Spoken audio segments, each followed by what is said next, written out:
On Tuesday, January 6th, the final Savage difficulty raids of Dawn Trail will be introduced, bringing new versions of the fights with more challenges, puzzles, and so much pain. I've racked my brain to come up with 5 new mechanics we will see in M10 Savage, facing off against the extremes. This fight is the biggest question mark to me. There are just so many ways that this tag team duo can combine their hot fire and water to put our run to the championship to an end. Because we have 2 bosses, this fight has so much potential to go so many different ways. But to me, this fight feels very focused on stage control and keeping areas safe, baiting AoEs properly and clearing them with intent. Because what do you get when you mix water and fire? That's right, explosions. In normal, we face off against Red Hot first, and I think Savage will start the same way, with Cutback Blaze and Alley-Oop Inferno being the key focus. Positioning is going to matter the most, as I believe that the flame cones will be left behind and will stick around until players clear them when they combine it with water. That's where they'll combine to create different explosions. I think that the cones will cause raid-wide damage, and while these smaller circles will explode much similar to what we saw in normal. I also believe that we'll be forced to split the room and the bosses as a result. I think Red Hot will also have our new mechanic.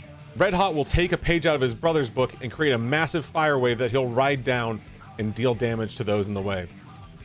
While most of the wave will just be a knockback similar to normal, this will be accompanied with stacks or spreads, not only forcing you to plan out your safe spots by clearing the stage appropriately, but also keeping your knockback prevention on cooldown early on in the fight. Speaking of keeping bosses spread out, I think we'll see a diversion from what we saw in normal, where Red Hot and Deep Blue share a buff aptly named Brotherly Love, where their health pools will periodically equalize their health.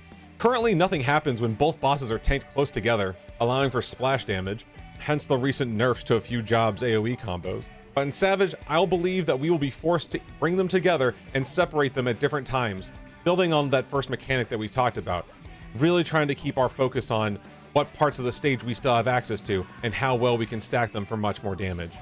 The fourth mechanic I think we'll see a change to is Hot Aerial. 4 towers spawn on the inner cards. While in normal, only 1 person needs to stack in each tower, but I believe that this will require light party stacks, with Deep Blue charging up his 6 swell bro to knock us back. I think that we will soak 2 towers before being knocked back into the second set. That's all before he detonates the pools with sickest swell. Finally, I think we have what is going to be an absolute chaos, and I wish all the luck to Party Finder when dealing with this. We have fire snaking and water snaking. In normal, this targets a tank, healer, and 2 DPS before hitting them with a cone attack. In Savage, I believe it will be key to not overlap the water and fire during this, as not to trigger raid-wide damage.